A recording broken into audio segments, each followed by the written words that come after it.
Welcome.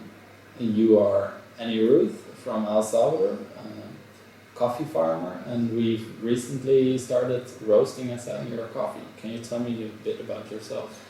Well, basically, I'm a second generation coffee grower who owns the farm. It is my dad, and right now I'm in charge of the whole operation. Okay. So we are coffee growers. We mill our coffee beans, and I do the export and sells directly. Okay, great. We have this coffee from you, which is a really small lot, and you called it the Reposado process. Can you tell me a little bit about that process? Yes, basically we did an experiment on that, and it is like we have started the natural process. That is, we leave the coffee cherries entirely sitting for a couple of hours, and then what we do is we start the washing process. That is, we strip off the flesh of the coffee cherry, and we start the washing, the drying process until what you get. So you get the cleanliness of a washed coffee. Exactly, because actually it is a washed coffee. It is a washed coffee, yeah. So, okay. I'm curious, how did you come to try out this experiment? Well, because as a coffee miller, you have to, and as a roaster, you have to have your plan B, C, D in case something happens. So it came out something like that. We were creating scenarios of what if this happens or this happens. So we thought, what happens if in one day we are not able to process the coffee cherries? What would happen to that cup? Yeah. And that's how it resulted what you got. Okay. And I would ask you, are you satisfied? But I am satisfied because we bought the coffee, but how do you see that in, let's say, coming year? Are you going to do more of this process, or is this just a temporary experiment? Well, basically, I will do it if I get asked. Yeah, so you're open to suggestions from your customers on whether to do this or not? Yeah. Okay, that's very nice. I think it's not a very common thing for a farmer to be so open-minded about these things. Yes, but given that my operation is not that big because I only process my coffee, so that leaves room for experimentation every single year. And I'm crazy about experiments. So. Okay. I recall I was at your farm in February, I think.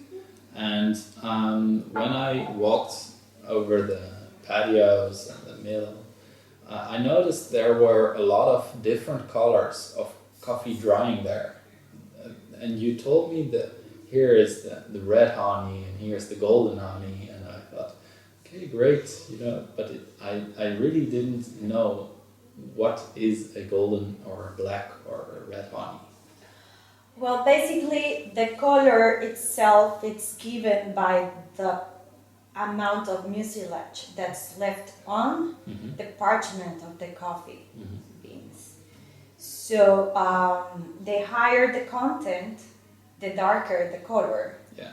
So it would be like a white, yellow, red, and black honey. So the black honey is the one that's left on with the highest content of mucilage, and the white one, it is the one with the least amount of mucilage, and that can be shows in the cup profile. Yeah, definitely gives different kinds of profiles. Yes. So it's apparent that you're definitely experimenting with your ways of processing the coffee at farm level. In coming years, do you see yourself keeping on experimenting, or do you think you're just trying to focus to find the right thing to do and focus on how to improve that kind of process? I think I have to continue experimenting, but more than doing more experiments, I have to be more focused on improving the experiments that I already have done. Yeah. In order to improve the quality Mm-hmm. in those cups. As for example, for you that you got the Reposado, in case you would be interested in have more, I would have to find a way to improve it for you to get a better product. And I suppose we talked about this a little bit before. You're visiting us here in the Netherlands, which is really great. And I think you told me this is because you want to know your customer. Yes. You want to develop the idea of what you're actually doing at the farm level. What does it mean to the customer? So I suppose that is very important for you. For me, it's very important, like the feedback between you, the roaster, and me, the coffee grower, and who processes the coffee. Yeah. Because if we don't have like this conversation, I wouldn't be able to improve my processes because I would be working without knowing what your customers are looking for or what do they like.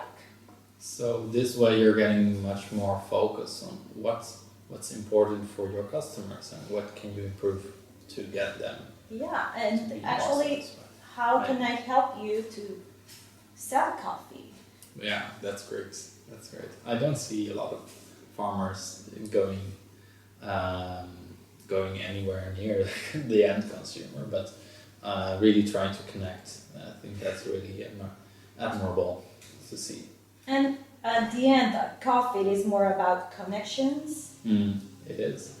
And relationships. Yeah, it should be. And I think coffee is a very emotional product, if we want to call it that way. So once you put like the face to the coffee and you get to know the story behind that coffee, you get a connection somehow. And that makes the experience more valuable. Yeah. So that's what I'm trying to do, to make the experience of drinking my beans more valuable and more emotional. That's beautiful. I think we share a lot of that, those thoughts, like me going to visit your farm, so that I can get a more personal experience with the product. And I'm hoping that I could give my customer a more personal experience by telling them about this coffee of yours. I think that were my questions for today. Thank you very much. Thank you for having me. It's been quite an experience to be here and get pampered the way you have done it. And to be able to drink my coffee with you here in the Netherlands. Okay. Thank you. Thank you.